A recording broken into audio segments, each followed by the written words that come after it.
এই আসন ধীরে ধীরে দুর্গ হয়ে গেছে বিএনপি। বিএনপি অত্যন্ত শক্তিশালী সংগঠন।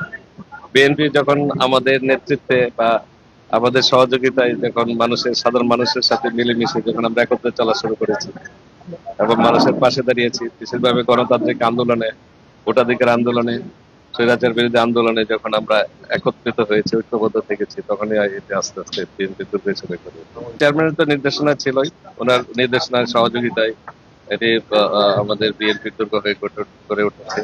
তার নির্দেশনায় আপনারা জানেন যে আমরা দলকে এগিয়ে নিয়ে যাওয়ার জন্য তার সবসময় তার নির্দেশনা আমরা মেনে চলি। বিশেষ করে যিনি পূর্বে ভারপ্রাপ্ত চেয়ারম্যান ছিলেন, বর্তমানে বিএনপির চেয়ারপারসন জননেতা তারেক রহমান সাহেবের নির্দেশে আমরা চলি।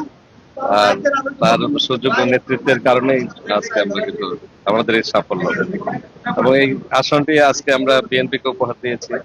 এবং এই আসনটি, এই উপহারের মুহূর্তে আমি গভীর শ্রদ্ধার সাথে স্মরণ করি, যার আদর্শে আমি উদ্বুদ্ধ হয়ে বিএনপি রাজনীতি করেছি।